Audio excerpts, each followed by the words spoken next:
tanggapannya? Tanggapannya ya cukup shock, cukup kaget yang pasti, sama yang pastinya terganggu ya dengan pemberitaan orangnya. Nah ini awalnya tahu kamu sendiri dilaporin, mungkin momennya seperti apa? Momen tahu dilaporin dari media pasti. Ada penyanggahan mungkin dari pemberitaan? Mungkin dia kuasa hukum saya yang menjelaskan, karena di sini juga kami bicara membawa sebagian bukti yang ada, jadi mungkin dari atas ke sana.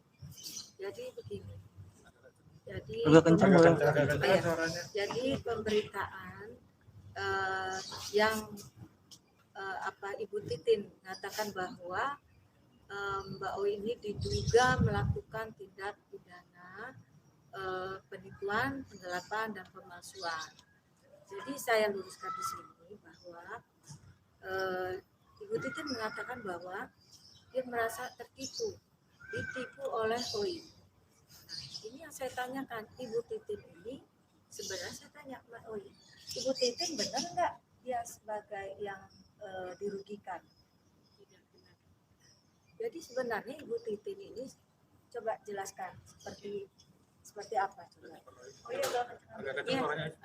Pertama-tama di sini saya mau jelaskan bahwa Ibu Agustin ini sebenarnya bukan korban, melainkan dia yang merekrut orang-orang tersebut, karena saya tidak pernah bertemu langsung dengan orang-orang yang dia sebutkan. Begitu. Yang 225 itu apakah Oi pernah berhadapan langsung? Tidak. Dan 16 orang yang keluarga dia itu apakah Oi pernah menawarkan, membujuk rayu? Tidak pernah.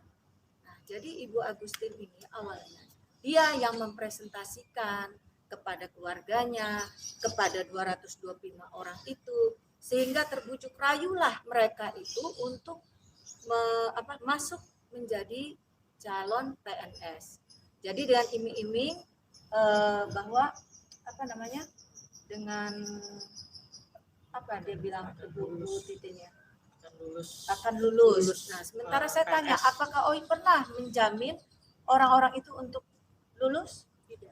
Nah, sekarang pertanyaannya, apa yang Oi ambil dari yang dibayar oleh Bu Titin? Itu berapa jumlahnya?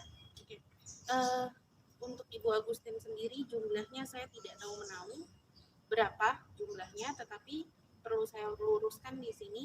Adapun saya menyelenggarakan les untuk masuk CPNS. Les ya kita bicaranya, bisa dicek nanti tempatnya ada, pengajarnya pun ada, dan memang saya terima uang dari situ senilai 25 juta per orang.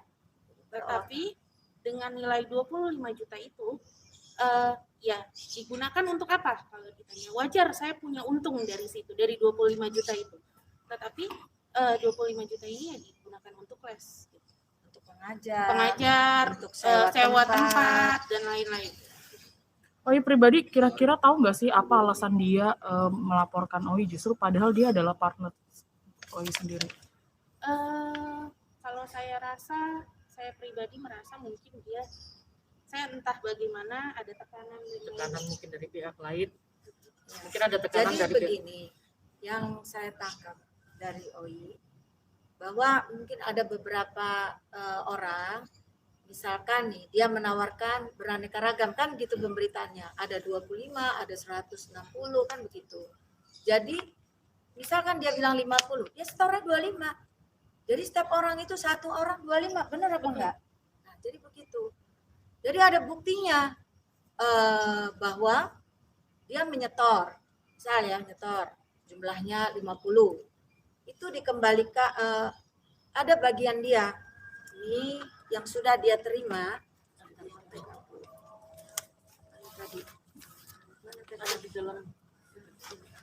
ini ya, ini untuk Bu Titin aja nih, Ibu Titin mana tadi?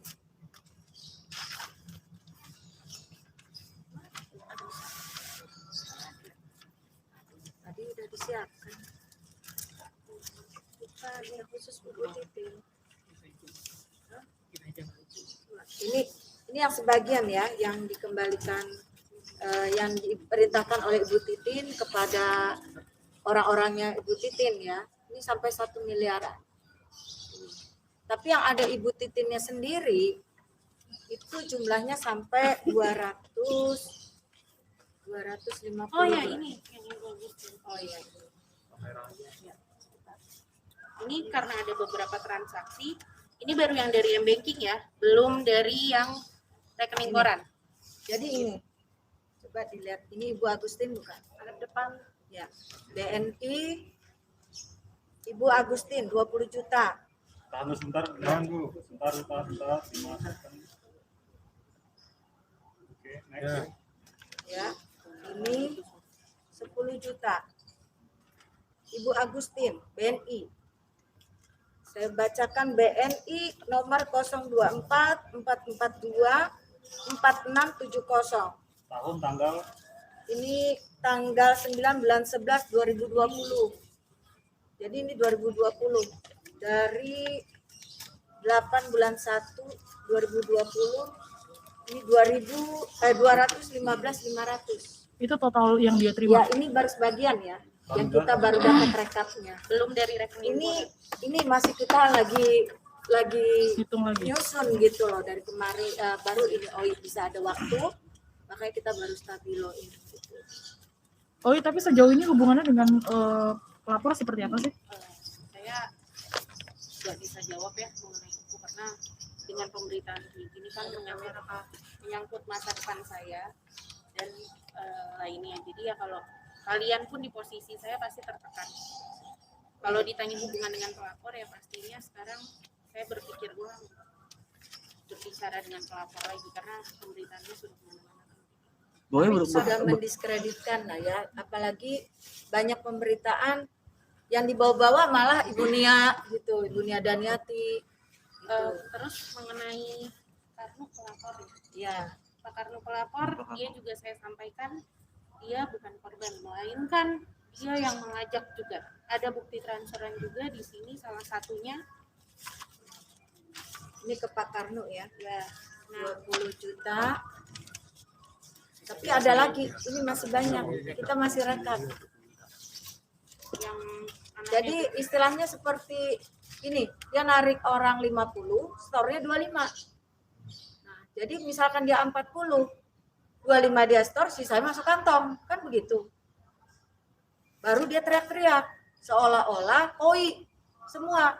Padahal dia sendiri juga ikut dalam rekrut ini. Justru dia yang lebih aktif mempresentasikan bahwa ini loh pasti keterima di PNS. Terus menggantikan orang-orang yang sudah enggak ini lagi yang kena COVID gitu. Jadi dia yang mempresentasikan, bukan OI, dan OI tidak pernah berhadapan langsung dengan orang-orang itu. Cuman hanya dengan Ibu Titin. OI tapi dibilang jalur prestasi itu benar? kalau mengenai itu saya tidak tahu. Jadi ya kalau di sini yang bisa saya sampaikan adalah saya pengen bicarakan berdasarkan bukti aja, jangan omongannya melebar kemana-mana. Jadi saya mau stick to the point. Intinya apa yang disampaikan itu berbeda dengan kenyataannya. Contoh yang dibilang tidak terima uang 1.000 perak pun di sini pun ada transferan ke rekening anaknya.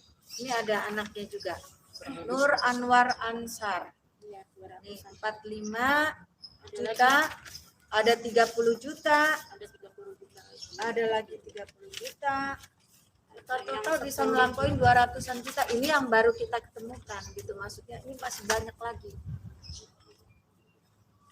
Oh iya, tanggapan mama sendiri gimana sih akhirnya, maksud saya kayak anaknya lagi-lagi terseret kasus seperti ini gitu?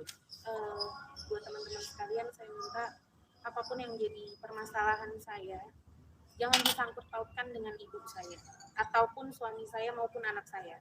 Ada beberapa kali saya lihat khususnya di media online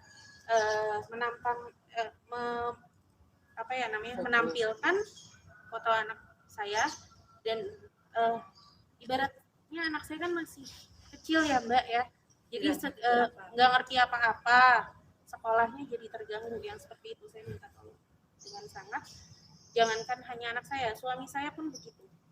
Sekarang kondisi dia sedang sakit karena dia benar-benar tidak tahu menahu mengenai ini. Jadi Sama mengenai sekali. rekening yang digunakan ditransfer oleh Ibu Titin ke rekeningnya Rafli, apakah itu permintaan Rafli apa bagaimana? Tidak, saya tegaskan bukan permintaan Rafli. Bahkan saya sedikit buka di sini, Rafli tidak tahu menahu sampai masalah ini mencuat dia baru tahu. Artinya waktu dibilang pihak sana Rafli menerima melalui, kan kalau cash katanya ke OI, kalau transfer ke Rafli. Jadi Betul. Rafli sama sekali nggak tahu. Rafli sama sekali tidak tahu.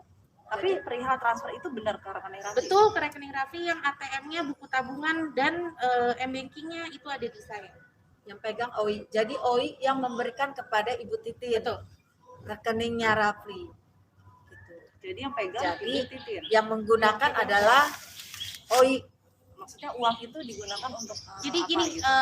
mungkin saya sedikit jelaskan Ya, secara boleh. kronologi ya, jadi tidak simpang siur ini. Saat itu saya memang statusnya masih pacaran dengan Rafli dan berniat untuk nikah kan saat itu. Ya namanya orang mau nikah, orang pacaran ya ATM di saya hal yang biasa, dan saya pemikirannya tidak akan berdampak seperti ini juga karena saya punya tempat les gitu loh. Nah, ternyata digunakan berulang kali yang Rafli tidak tahu menahu sama sekali. Makanya di sini ada pelaporan terhadap Rafli, itu pun saya bingung kenapa. Saya bisa buktikan bahwa Rafli saat itu pertama saat saya pacaran dia masih pendidikan dan statusnya diasramakan. Kedua, ketika saya setelah menikah, hari ini saya menikah, besok Rafli berangkat untuk dinas. Jadi sama sekali dia clear, dia tidak tahu menahu. Bukan saya dalam artian membela sebagai istri, bukan, tapi kenyataannya fakta dan realitanya seperti itu. Nah, sama seperti mama saya tidak tahu menahu, apalagi anak saya. Sampai dibawa-bawa ke kantor Rafli. Iya, jadi mohon buat teman-teman sekalian, sekali lagi, Rafli tidak tahu menahu mengenai ini. Rafli bahkan untuk berbicara ngobrol mengenai hal ini pun tidak pernah sama sekali. Kalau memang pernah, tolong dibuktikan karena memang tidak pernah sama sekali. Kalau menurut Ditjen Pas bisa terburuknya bisa diberhentikan dari pekerjaan, tanggapan OI gimana? Iya, saya nggak bisa banyak ngomong ya karena memang Karena kebijakan dari instansinya Rafli bekerja. jadi saya nggak bisa banyak ngomong mengenai itu. Kita jalanin aja, kita lihat aja perkembangannya. Tapi sekali lagi saya tegaskan di sini bahwa mama saya, Rafli maupun anak saya tidak tahu menahu mengenai ini. Bahkan untuk bertemu ngobrol saja itu hampir dibilang tidak pernah. Ibarat kata ketemu pun cuma lewat, sudah nggak pernah tahu apa-apa. Jadi kalau ditanya tahu apa tidak, saya tegaskan tidak. Jadi pure ini bisnis ini adalah OI yang menjalankan, ya termasuk dengan Ibu Agustin itu dengan OI. Jadi begitu mencuatnya ketika Ibu Agustin ngejar, terus ke Bunia jalan lagi mau ketemu apa di Cikini, dia datang seperti rampok, datang dengan orang-orang tegak. Ini OI begini harus bayar 15 miliar. Waktu itu bilang 15 miliar. Tadinya saya mau laporkan beliau, cuman saya mikir karena ini masih kepala sekolahnya OI, sudahlah. Guru ya. Saya bilang udah kita sini aja. Tapi kan nggak sopan. Apakah pernah Nia Daniati bertransaksi dengan dia waktu itu? Kenapa pas begitu ada masalahnya seolah-olah Nia yang harus bertanggung jawab? Itu tolong sampaikan dengan Ibu Titin, hati-hati. Apabila dia mencolek Nia, saya akan yang maju. Ya. Tapi OI ini kan dari pihak sana bicara dengan katanya ada SK pemalsuan SK juga dari BKN sendiri. Ini kamu seperti apa? Saya tidak tahu menahu mengenai hal tersebut. Bentuknya aja saya nggak pernah lihat.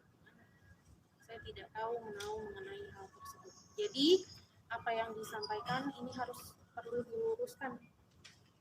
Bagaimana kita minta yang berwajib, khususnya kepolisian, untuk membuka kasus ini, apalagi yang menyangkut pemalsuan dokumen negara.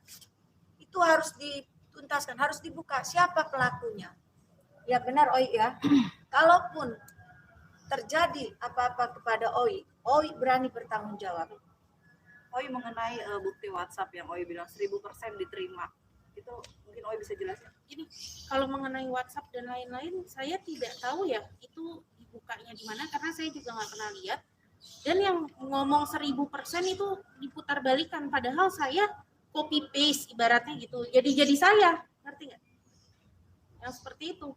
Jadi sekarang nih saya tidak bilang kalau misalkan saya Oi tidak menerima apa-apa. Saya jelaskan di sini betul, saya menerima 25 juta untuk les. Per orang ya. Per Betul. orang. Tetapi 225 orang ini siapa yang merekrut? Kan begitu.